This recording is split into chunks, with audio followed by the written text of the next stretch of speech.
નમસ્કાર મિત્રો છું ડૉક્ટર મહેશ દાફડા. મિત્રો, એજ્યુકેશન ટચ નામની આપણી આ ઘર આંગણાની યુટ્યુબ ચેનલમાં આપ સૌ દોસ્તોનું હાર્દિક સ્વાગત કરું છું. મિત્રો, આ ચેનલ પર અંગ્રેજી વ્યાકરણના 1111 જેટલા વિડીયો અવેલેબલ છે. દોસ્તો, આ અંગ્રેજી વ્યાકરણના જે વિડીયો છે, જે વિદ્યાર્થીઓ ધોરણ 9, 10, 11 અને 12 એટલે કે 9 થી 12માં જે વિદ્યાર્થીઓ અભ્યાસ કરે છે એના માટે આ અંગ્રેજી વ્યાકરણના વિડીયો ખૂબ જ ઉપયોગી બની રહે છે. દોસ્તો, જે વિદ્યાર્થીઓ સ્પર્ધાત્મક પરીક્ષાની તૈયારીઓ કરે છે એના માટે પણ ઇંગ્લિશ ગ્રામરના વિડીયો ખૂબ જ અગત્યના બની રહેશે. આ ચેનલ ઉપર 1111 જેટલા વિડીયો મિત્રો અવેલેબલ છે. દોસ્તો, આ ઉપરાંત દર રવિવારે કરંટ અફેર્સ એટલે કે તાજેતરની ઘટના લઈને આપની સમક્ષ હું પ્રસ્તુત થઈ રહ્યો છું. મિત્રો, આજે તાજેતરની ઘટનાનો 164મો એપિસોડ જ્યારે આપનું અર્પણ કરી રહ્યો છું ત્યારે ખરેખર હું ખૂબ જ ધન્યતા અનુભવી રહ્યો છું. દોસ્તો, હાલ સ્પર્ધાત્મક પરીક્ષાનો એક જબરજસ્ત માહોલ ચાલી રહ્યો છે. એટલે જે વિદ્યાર્થીઓ સ્પર્ધાત્મક પરીક્ષાની તૈયારી કરી રહ્યા છે એના માટે આ કરંટ અફેર્સ ખૂબ જ અગત્યનું બની રહેશે. તેથી દોસ્તો, આ વિડીયો જે વિદ્યાર્થીઓ સ્પર્ધાત્મક પરીક્ષાની તૈયારી કરે છે એવા વિદ્યાર્થીઓ સુધી આ વિડીયો અવશ્ય શેર કરશો. અને દોસ્તો, એક આ જે યજ્ઞ કાર્ય છે એના આપ પણ સહભાગી બનશો. દોસ્તો, અહીંયા જે કરંટ અફેર્સ હું રજૂ કરી રહ્યો છું એ મારા વાંચનની એક મર્યાદાને અનુરૂપ હોય છે. મિત્રો, સંભવ છે ક્યાંય કોઈ જગ્યાએ ક્ષતિ જણાતી હોય તો ચોક્કસપણે કોઈ ઓથેન્ટિક ન્યૂઝપેપર્સ અથવા મેગેઝિન્સનો પણ અભ્યાસ અવશ્ય કરી લેશો.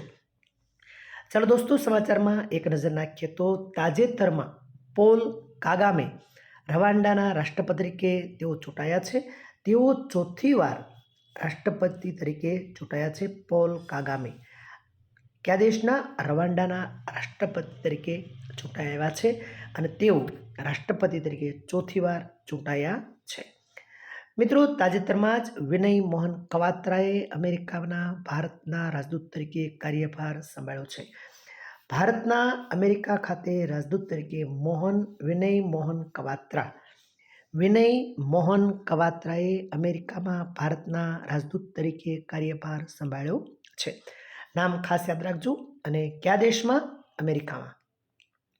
મિત્રો, તાજેતરમાં જ નવી દિલ્હી ખાતે ભારતે જાપાન સાથે ત્રીજી 2+2 મંત્રી સ્તરીયનું બેઠકનું આયોજન કર્યું હતું. ક્યાં કર્યું હતું? તો કે નવી દિલ્હી ખાતે. કયા દેશ સાથે? જાપાન સાથે. કેટલામી? ત્રીજી. ખાસ યાદ રાખજો, નવી દિલ્હી ખાતે જાપાન સાથે ત્રીજી 2+2 મંત્રી સ્તરીય બેઠકનું આયોજન.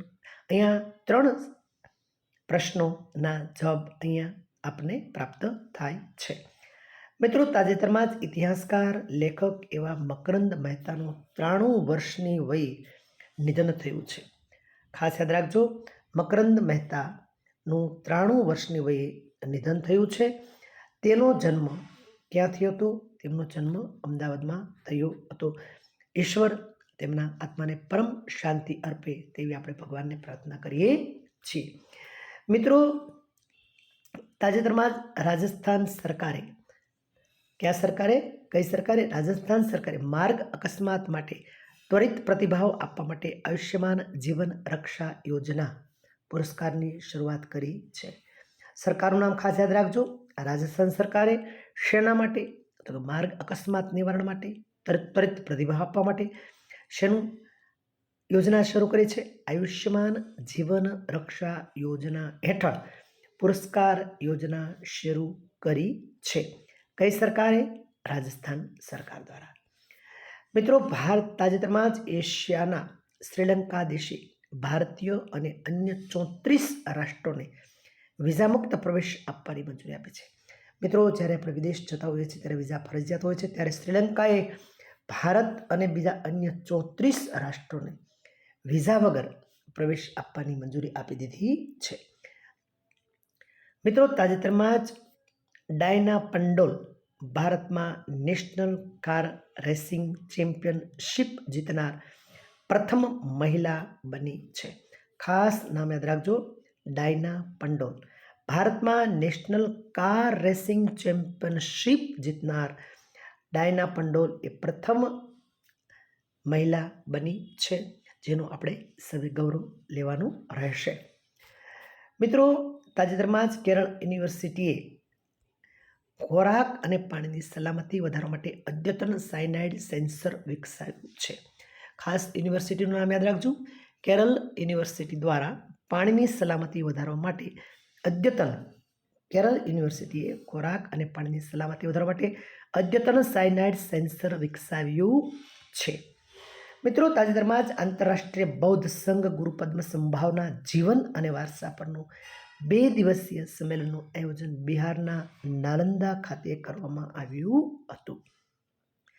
આંતરરાષ્ટ્રીય બૌદ્ધ સંઘ ગુરુ પદ્મ સંભાવનાના જીવન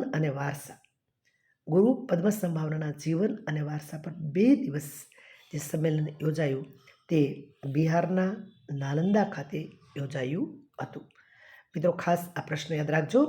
મિત્રો, પ્રશ્નોત્તરીમાં આપણે આગળ વધીએ ત્યારે તાજેતરમાં જ ગાંધીનગર ખાતે 10મા રાષ્ટ્રીય આથશાળ દિવસની ઉજવણી કરવામાં આવી હતી. ખાસ યાદ રાખજો, નેશનલ હેન્ડલૂમ ડે, 10મા રાષ્ટ્રીય આથશાળ દિવસ, 10મો ખાસ આંકડો યાદ રાખજો. ક્યાં આગળ?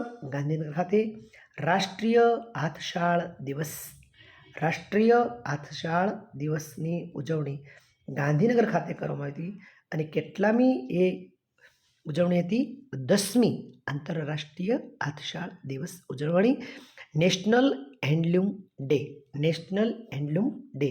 ખાસ યાદ રાખજો મિત્રો, ફરી એકવાર આપ સૌ દોસ્તોને ખાસ નમ્ર વિનંતી છે. મિત્રો, આ એજ્યુકેશન ટચ નામની આપણી ઘર આંગણાની યુટ્યુબ ચેનલ, મિત્રો આ ચેનલમાં 1011 જેટલા અંગ્રેજી વ્યાકરણના વિડીયો અવેલેબલ છે.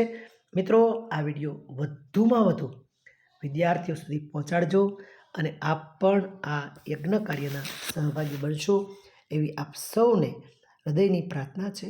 દોસ્તો, ફરી પાછા મળશું આવતા રવિવારે. ત્યાં સુધી ભારત માતા કી જય.